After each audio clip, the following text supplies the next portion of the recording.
Why America drew up a secret plan to take Canada, the 51st state ledger. On the 17th of March 1930, a thick folder slides across a desk in Washington, smelling of ink and cold ambition. We're told borders are defended by soldiers and treaties.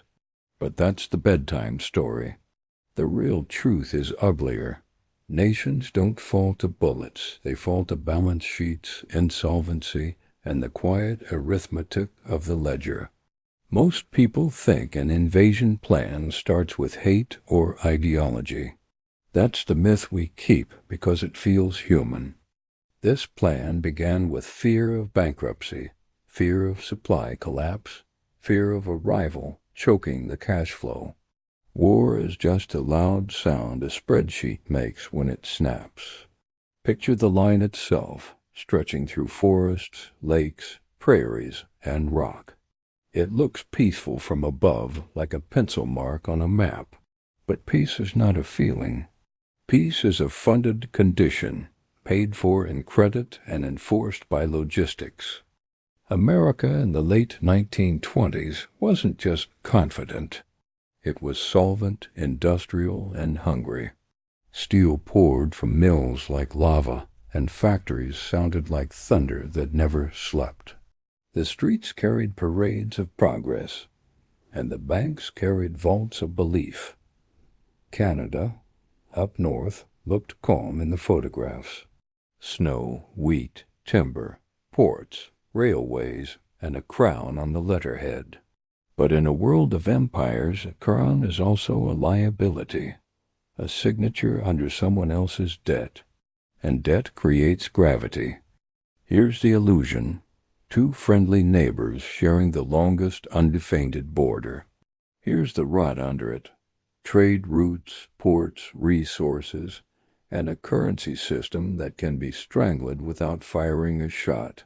You can't eat patriotism. You eat bread, and bread requires rail, fuel, and credit. In that era, the British Empire still wore the costume of eternity. Red patches on the globe, ships on the sea lanes, flags fluttering like receipts pinned to the world. But an empire is only as strong as its ability to pay interest on yesterday. The gilded majesty always hides a bill.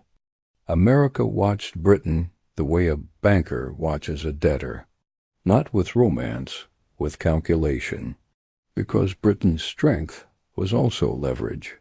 If London could finance, blockade, or disrupt, Washington's growth could be amputated at the ports. So the American mind did what it always does when cornered. It built a model, it assigned colors. It turned nations into accounting categories. Blue for itself, red for Britain, and for Canada crimson, like an asset marked for repossession. Now we enter the addiction. Every superpower develops one, not to alcohol or opium, but to predictable supply. America's factories needed inputs the way lungs need air. Steel, nickel, wheat, timber, ports, shipping lanes, rail junctions, these were not Canadian. These were line items. The trap was simple. If Britain and America ever collided, Canada would be the collateral, a dominion tied to London by law, loyalty, and the invisible chain of imperial finance. To Washington's planners, Canada wasn't a neighbor. It was a British warehouse sitting on America's roof. And that's where the antagonist steps in, not wearing a uniform. The antagonist is the market force of imperial logistics. The antagonist is the creditor's leverage, the oceanic supply chain, the bondholders who decide what ships get built and what armies get fed. You can't shoot a bond coupon.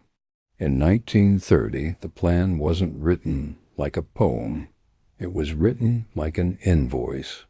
Troop movements read like delivery schedules. Bombing targets read like write-offs. Supply lines read like cash flow projections. Even chemical weapons budgets read like grim procurement. Think about the scale of that. Not if we fight, but how much it costs to erase a country. That's not strategy. That's liquidation. The obsession was speed. Speed is what you need when you fear reinforcements, and reinforcements are just money with boots. The planners believed Britain's advantage was the sea and the timeline.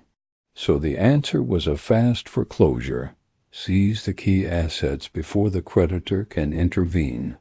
They didn't talk like villains. They talked like managers. Cut the cables. Hold the ports. Control the rails. The language of conquest is always disguised as administration. Nobody says theft. They say security.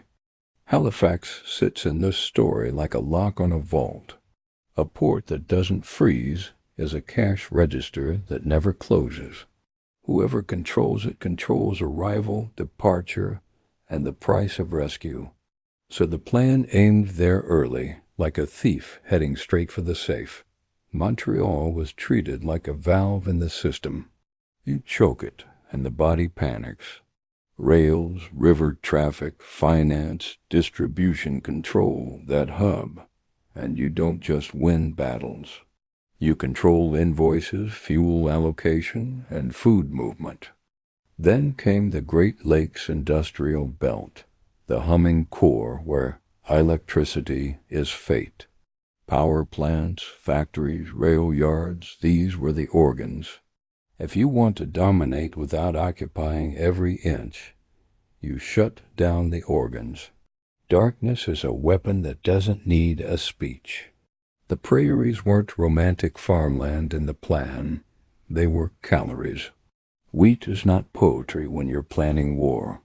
Wheat is endurance, rationing, and the ability to make allies beg. Grain is the quiet kingmaker, and starving an empire is cheaper than storming it. And out west, Vancouver was more than a city. It was a door. A Pacific door means Asia, Australia, and the long reach of empire. Close the door, and the house suffocates. That's geopolitics reduced to carpentry. But here's the noir truth.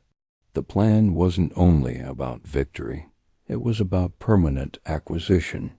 Not a slap, a takeover, not punishment, annexation. A hostile merger disguised as defense. In the ledger, occupation is a new accounting system. You replace laws with rules, taxes with collections, provinces with districts. You seize banks, redirect trade, and rewrite ownership. When you do that, you aren't winning a war. You are restructuring a continent. Now let's drag the timeline down into the spiral. The late 1920s and early 1930s were years of economic vertigo. Markets buckled, unemployment spread, and nations looked for scapegoats the way drowning men look for driftwood. When the world feels broke, war starts to look like a stimulus package. In that climate, tariffs become bullets. Trade becomes sabotage. Every shipment delayed becomes a political weapon. When cash is scarce, trust becomes scarcer, and treaties begin to feel optional. The planners treated Canada's military weakness as an opportunity for a fast close. They ran the numbers with cold confidence. Canada's regular forces were imagined as too small, too thin, too slow. And America, even if not huge, had the frightening advantage of scale.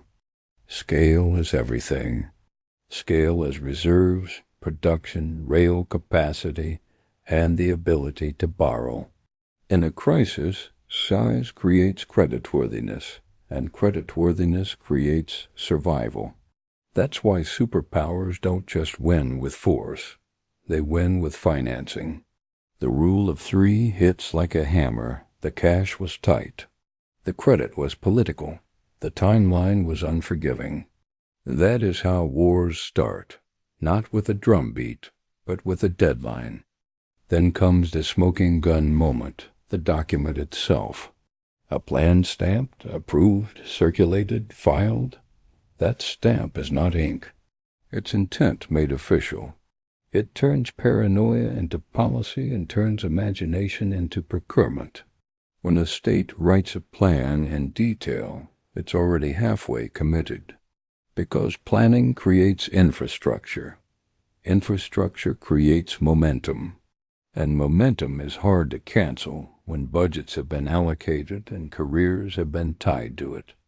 Imagine the meeting rooms where men argued over ports and rail lines.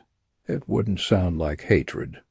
It would sound like cost-benefit analysis. If we take Halifax early, the Atlantic is closed. If we seize Montreal, the rails collapse. Cold sentences, warm coffee.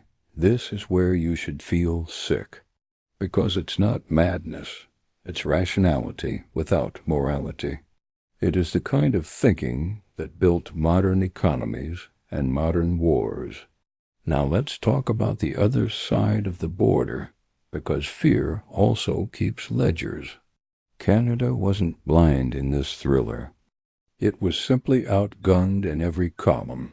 Population, industry, mobilization capacity, and the ability to sustain losses. So Canada's answer wasn't to win, it was to delay. Delay is what small nations buy when they can't afford victory. Delay is a currency paid in sabotage, disruption, and ugly improvisation. In Ottawa's shadow, intelligence becomes a desperate profession. Roads are studied like veins. Bridges are memorized like pressure points. Because if you can't stop the giant, you try to trip it. That's where the idea of striking first appears like a bad dream. Not to conquer, but to create chaos.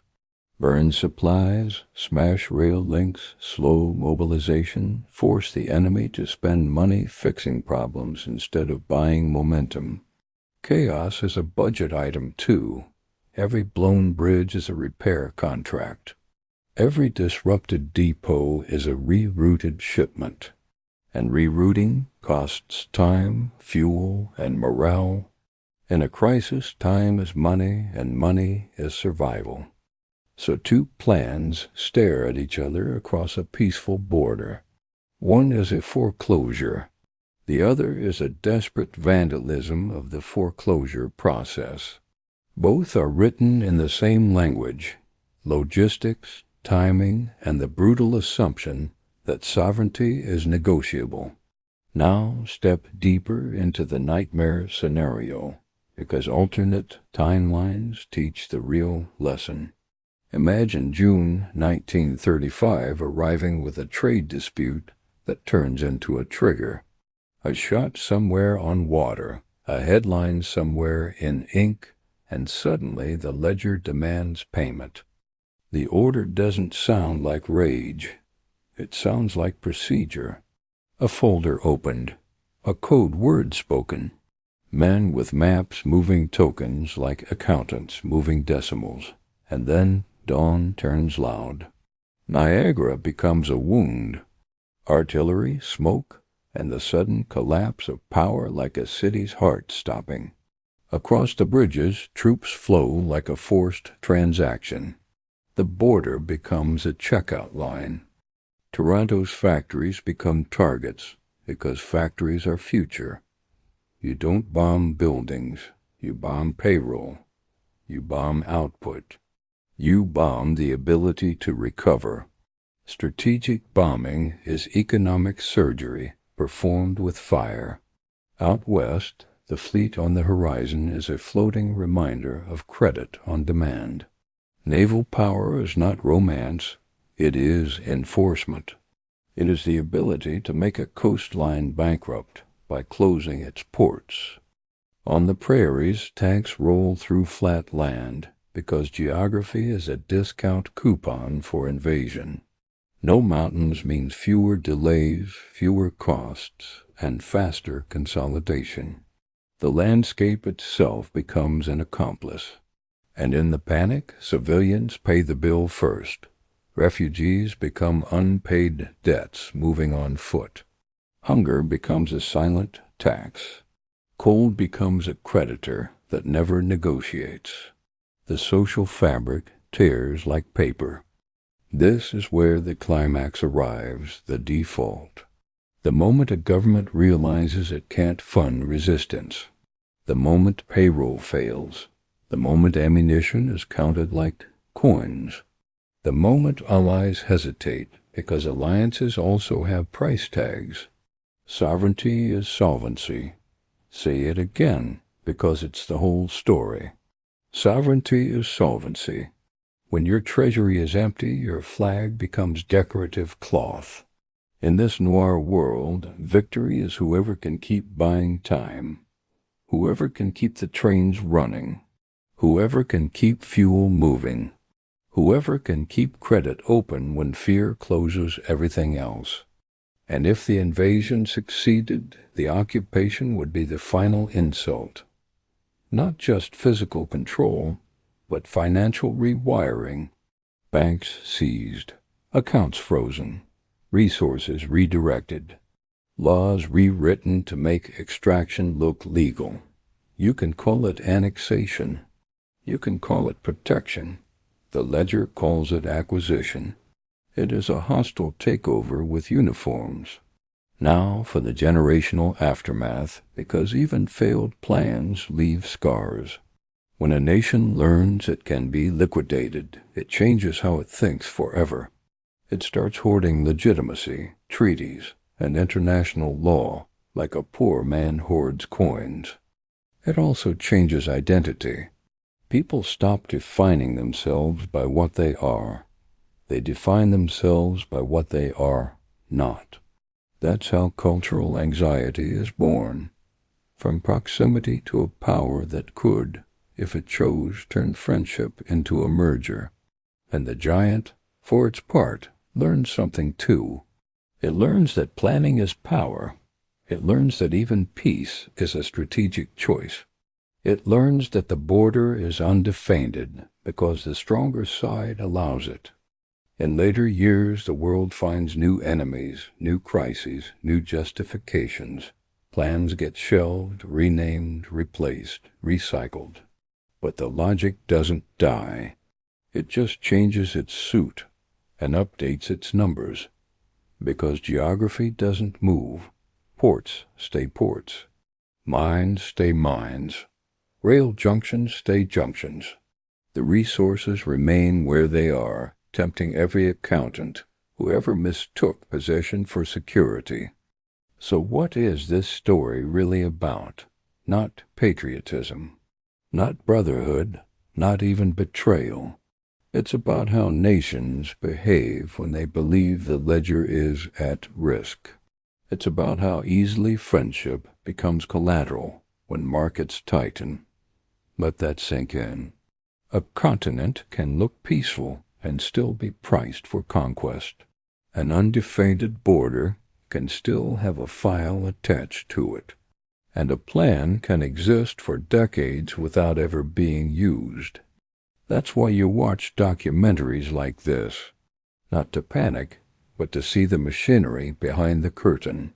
History is not decided by the loudest speeches. It's decided by who controls credit, who controls supply, and who can afford to wait. And that's the final lesson.